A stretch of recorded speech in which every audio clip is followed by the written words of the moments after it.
हम यूनिवर्सिटी पढ़ते थे, महाराज जी सुबह अनाउंसमेंट किए कि सब लोग 12 बजे भोजन करके देवराहा बाबा के कैंप में चलेगा। उसमें गाड़ी नहीं थी, एक जौहरी साहब थे उनके लगे, उनकी अम्बेसडर कार थी, इंजीनियर थे, उनकी गाड़ी में दोपहर में महाराज जी हम जलपान लेते गए तो मेरी थाली पकड़ लिए, बोले लला तुम रुक जाना, मेरे साथ चलना, कहीं चलना है। सब गुरु भाई सब लोग शिविर के लिए चले गए। 1.5 किलोमीटर दूर था देवराहा बाबा का शिविर, मचान तरफ। वो कभी सड़क पर नहीं चले थे, नदी में नाव से चलते थे। जब भी उनकी यात्रा होती थी नाव पर देखा कि यहाँ कई बार दूर से प्रभु जी के नाम हो तो फल फेंकते थे, खूब प्रसाद कर बनारस में। जब वहाँ सारे गुरु भाई पहुँच चुके, महाराज जी कार में बैठ के आगे, महाराज जी पीछे माँ जी और हमारे शुक्ला जी बैठे हुए जल का कमंडल लेकर के आते हैं, ये जल का कमंडल लेके आए और पीछे हम भी महाराज जी बैठे पर। देवराहा बाबा के शिविर में हम लोग पहुँचे हैं, करीब 2-2:30 बजे का समय दोपहर का था और देवराहा बाबा का मचान करीब 200 मीटर दूर दिखाई पड़ रहा था। जो गाड़ी पहुंची है उसमें पूरन दादा जो ऋषिकेश में आचार्य थे, ये आए, बोले कि महाराज जी दर्शन तो 5 बजे के बाद होगा, क्योंकि 2 से 5 देवराहा बाबा मिलते नहीं हैं गंगा जी में रखते हैं जल में। 5 बजे निकलेंगे तो VIP व्यवस्था, तो रामानंद सागर उसमें TV के काफी प्रचारित थे, रामानंद सागर की व्यवस्था थी, लखनऊ से आए हुए दर्शन करने के लिए। और लखनऊ का कोई पुलिस हेड था, कोई लखनऊ साहब, वो भी आए हुए थे। तो दोनों को VIP व्यवस्था थी कि दोनों दर्शन करेंगे। उसके बाद उनके सीट से कम 200-400-500 बैठे हुए थे। उसके बाद तुरंत दादा ने 2-3 मिनट में ये बातें कही, तो हमको लगा कि महाराज जी कहाँ भीड़ भाड़ में चले आए दर्शन करने के लिए। सिद्ध महात्मा में आई है लोगों के, यहाँ क्यों चले आए दर्शन करने के लिए। इतने में महाराज जी 2 मिनट बोले लगा दरवाजा खोलो, तो हम तुरंत बाहर निकल के महाराज जी का गेट खोला, तुरंत चरण पादुका पहनाई, महाराज जी बाहर निकले और हम लोग जयकारा लगा दिया, हम लोग सतगुरुदेव भगवान की जय, महाप्रभु श्री रामदास जी महाराज की जय। ये जयकारा लगते ही देख रहे सामने 150 मीटर दूरी पर एक बुढ़ा आदमी, उसको देवराहा में देखा नहीं था, एक बुढ़ा आदमी मचान से दोनों हाथ ऐसे निकल रहा है। 2 नवयुवक कर्मचारी सफेद वस्त्र पहने हुए आए और महाराज जी के महाराज जी चलिए, महाराज जी तैयार कर रहे हैं। बड़े सारी व्यवस्था और 2 से 5 तक जो जल मग्न रहता है वो प्रभु जी की जयकार या 2 योगियों का अंतर जो भी समझिए, वो देवराहा मचान पर आ गया अपना नियम भंग करते हुए।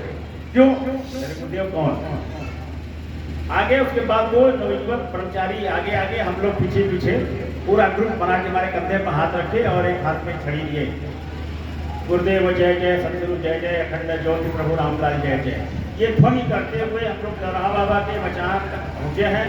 पहली बैरिकेडिंग थी, सब लोग रुक गए। दूसरी बैरिकेडिंग पर बहुत लोग रुक गए। तीसरी बैरिकेडिंग पर माँ जी, हम जो हमारे कंधे माँ के हाथ रखे हुए थे, उनकी जो महिमा थी, और छड़ी लिए आगे आगे महाराज जी शिविर प्रस्थान पहुँचे हैं और तुरंत आ गया। इतने में मैं देखा एक बुढ़ा आदमी, पहली बार देवराहा में देखा था, नीचे बालू में खड़ा और वृक्षाला लपेटे, वृक्षाला भी छोटा होता, क्योंकि गेहूं से वो दबाते थे और खुल जाता था, दबाते थे खुल जाता था, दोनों हाथ जोड़े और जैसे बच्चा रोता है वैसे रोते हुए, आंखों में आंसू झलझल, आंखों से आंसू गिर रहा है और यही कहे मेरे आराध्य, मेरे ईश्वर आ गए। देवराहा बाबा की पहली वाणी थी, मेरे आराध्य, मेरे ईश्वर आ गए। और गुरुदेव वहाँ खड़े, महाराज जी बोले लला तुम ऊपर आओ, महाराज जी तुम ही सब का उपयोग किए, लला तुम ऊपर आओ। 2 बार उन्हें कहा। देवराहा बाबा ने अपने हाथ को इशारा किया सीढ़ी चढ़ने के लिए, 5-6 सीढ़ियाँ थी मचान का। गुरुदेव बोले लला तुम ऊपर आओ, 2 बार बोले, तीसरी बार बोले लला मेरा आदेश है तुम ऊपर आओ, ऐसे इशारा करके मचान पर। देवराहा बाबा बड़ी तेजी से फुर्ती से ऊपर चढ़ गए, 8-10 सीढ़ियाँ थी और फिर अपने मचान पर आगे, इतना बड़ा मचान था, महाराज जी नीचे खड़े हुए थे और बोले लगा हम यहाँ ठीक हैं, ये तुम्हारा समुदाय है, यहाँ हम ठीक है। ये वर्ड महाराज जी का ये लगा हम यहाँ ठीक है, ये तुम्हारा समुदाय है। देखिए ये एक सर्वोच्च सत्ता अपने को मान नहीं चाहती। आज सबके में अहंकार भरा हुआ है, कितने टीवी महात्मा कहते कितने बड़े संत महात्मा भी बोल रहे थे शंकराचार्य की बातें, चांदी के प्रकरण आए तो अहंकार फर्क। अब वो सर्वोच्च सत्ता बोली जरा हम यहाँ ठीक हैं, तो ऊपर आओ, ये तुम्हारा समुदाय है। बोली सदगुरुदेव भगवान की जय। देवरा बाबा ऊपर आ गए, महाराज के सामने खड़े हो गए। महाराज जी कुछ हमारा कंधे से हाथ उठाए और छड़ी से बालू में मैं देखा ऐसे लकीर खींच दिए, लकीर में बाहर ही था। मैं वहाँ माइक निकालने लगता हूँ, लोग पीछे खड़े हुए। उसके बाद वो छड़ी ऐसे बालू देख के और खड़े हो गए। और देवरा बाबा भी खड़े सामने बैठे, दोनों लोग आंख बंद किए करीब 5-6 मिनट में। दोनों लोग आंख बंद और एक साथ आंख खोले। फिर संस्कृत में वार्ता शुरू हो गई दोनों की। संस्कृत में संस्कृत ज्ञान नहीं था, लेकिन खेचरी सब 2-3 बार आई। हमको लगा खेचरी मुद्रा बातें हो रही। उसके बाद महाराज जी बोले क्यों मुरादाबाद की बात याद है?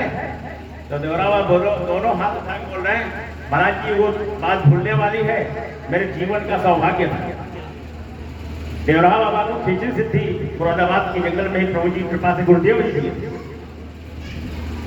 तो उसके बाद बातें हो गई। उसको देवरा बाबा अपने कुटिया में कम से कम हमको लगता है 17-18 बार गए होंगे।